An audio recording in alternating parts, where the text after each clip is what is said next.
Hey everybody, welcome back to Tools for Life. And today we're going to be talking about how individuals and mom and pops can help protect themselves from ransomware. I happen to be a ransomware specialist. It's what I do for my consulting business. So I help businesses with 1,000 employees and more protect themselves from ransomware. And because of the amount of work involved in doing that for larger businesses, it typically doesn't make sense for me to advise smaller companies because it takes too much time and it's too costly for them. But in this free video, I'll talk to you guys and explain to you generally how it works. So ransomware is a scourge, and more or less it works the same for all of the different types of ransomware out there, although there's basically two main types of ransomware. And if you really want to get really technical, there are three main types of ransomware. Okay, type 1 is the kind that just encrypts your data and bribes you. So it just encrypts. We'll just say encrypt. Type 2 encrypts and takes data from you. So just takes data. So it'll encrypt your data and then exfiltrate it. And it'll do that by gaining access to your computer and stealing your data.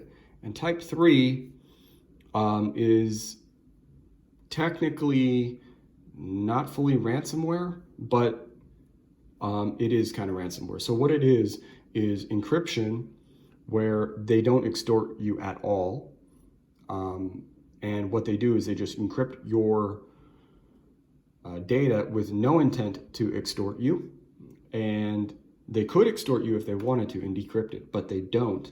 Their intent is to cause damage. Now, this isn't technically ransomware because they're not requesting a ransom or demanding a ransom, but what they are doing is actually using the source code of the ransomware software. They're just not demanding a ransom, and that's all that is, and that's why I included it in there. And right now, number 2 is the biggest trend out there. So I do a lot of research as to what kind of companies are out there that are susceptible to these sorts of attacks, and the kind of companies out there that are the biggest victims. And so far, they're law firms. A lot of them are let's say smaller companies, companies that aren't based in the tech sector, that are more susceptible to these. I've seen trucking companies, other types of logistic companies, plumbing services, contractors, and all that sort of stuff. So what kind of data is out there? Imagine you're a subcontractor and you employ I don't know, 20 guys, 100 guys maybe, if you're a bigger subcontractor, okay? And you might have their IDs, maybe any qualifications that they had to work on, let's say a gas line. Maybe gas lines for residential or commercial might require special training because they can be highly dangerous if you don't know how to handle modifications to gas lines or electrical lines where there's high voltage and that sort of stuff. Okay, so you have their ID on file for liability purposes in case somebody makes a mistake and they want to point the blame finger at you, right? You want to protect yourself. All right, but what happens? Mr. Ransomware over here comes along and encrypts your data and steals your employee's data. Now, theoretically, that employee can come back and sue you for that. Now, that's terrible, right? So what you want to do, and the best way for you to protect yourself with against ransomware is to have offline backups. And in the large corporate world, it's a lot more complicated to have this because you have to have a disaster recovery plan where there's a lot of people involved. Imagine you have to manage thousands of people, sometimes in multiple countries, definitely on multiple sites. And managing that and getting that disaster recovery time and recovering your business operations down to a reasonable number in terms of the downtime is a challenge. It's not easy to do. But if you're a smaller business, it is a lot easier to do. And mainly the reason why is because you have less management overhead with less people. So what you can do is you can back up your data offline to USBs. You can use a professional cloud backup service, although I'd be very, very picky if you do that, okay? The main point is that you want to make sure you have regularly tested backups that are physically disconnected from the devices that are potentially susceptible to ransomware. And this is very, very critical because hackers are very, very smart and they play the long game. And what they basically do is they say, this person has data and I can extort them. So what I'll do is I will search for their storage. And oftentimes what's happening now is that these attackers will target your storage systems first, and then they will target the main systems that you're using, and that it'll be obvious that you've been a victim of ransomware. You'll get a screen up that says your files have been encrypted, blah, blah, blah, give us X amount of money in said cryptocurrency, right? So what you have to do, again, is you have to maintain offline backups. And that could be, I don't know, once a week, once a month. It really depends on how often you use your computer and how often your files are updated and how critical those files are.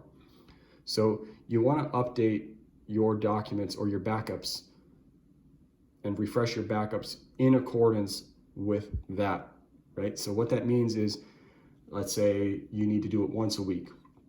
Once a week, at a minimum, you will connect your hard drive or your storage service, whichever is preferred, to your computer, and you will back up that data. Now, in the event of a ransomware attack, what do? You don't pay the ransom. You don't need to do that. There's a lot of reasons why you don't want to pay a ransom, which I'll get into right now or in a moment.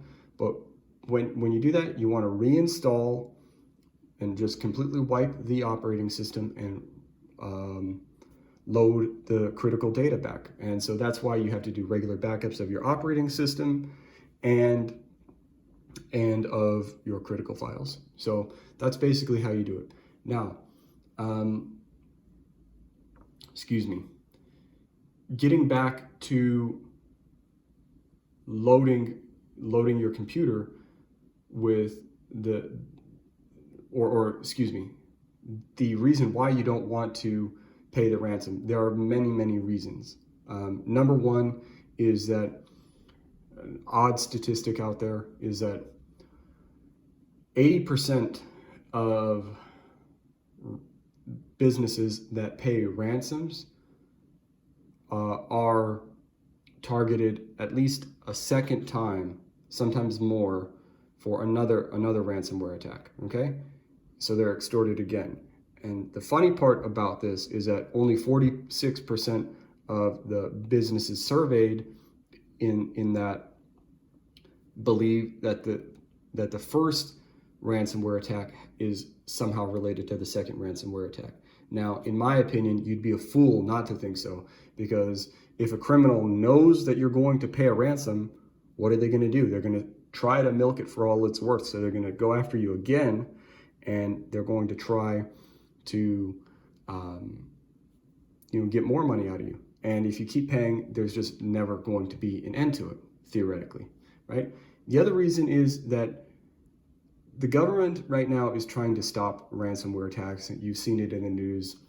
And so there are a lot of legal implications that could happen. The FBI themselves recommend that you do not pay the ransom. Okay, so that should be very telling. The US Treasury threatens people and organizations for paying ransoms, especially if they find out during the course of an investigation that the persons that received money via a ransomware attack, if you paid them, you can face legal consequences through that. And that's a big controversy right now. A lot of people in information security and cybersecurity are trying to fight this because they don't want businesses punished for merely trying to get their data back through these means. Okay, but nevertheless, that's another reason. And to me, the most important reason is that you shouldn't focus on paying out money. You should focus on resuming your business operations as quickly as possible. Your business operations are the things that are interrupted and are most critical. And they're the only reason why you care about ransomware in the first place. So the way you do that is you have up-to-date and regularly tested backups. And if you're a victim of ransomware, you just say, as soon as humanly possible, you employ your backup solution and you recover from ransomware. And that's what you do. And you go about your business. You don't need to worry about paying out any money. It might cost you some time, some frustration, and there might be some financial loss, but it's a lot better than knowing you have an absolutely guaranteed financial loss. And let me put it out there, there's a lot of mid-sized businesses out there that have a couple hundred employees that, imagine you're a guy who's been subcontracting for 20 or 30 years. You could easily grow your business in the United States to have, a multi-state coverage, especially if you're at the edge of a state. Let's say you're in Arizona, you could easily do multi-state coverage and do work in Nevada, New Mexico, Utah, the whole region there. You could easily do it. It's a place where travel is very easy to get to, and over time, if you work hard, I could really see where a business can grow over a 20 or 30 year period to do that. And that is a business that could be a family owned business, right? You'd bring your sons, the wife might do the bookkeeping or whatever. And under those circumstances, they're a pretty good sized business. They're upper middle class people who are operating that. They're probably bringing in multi-million a year at a minimum, okay? And who's to say they won't get hit with a $5 million ransom? Earlier this year in 2021, Apple got hit with a $50 million ransom, okay?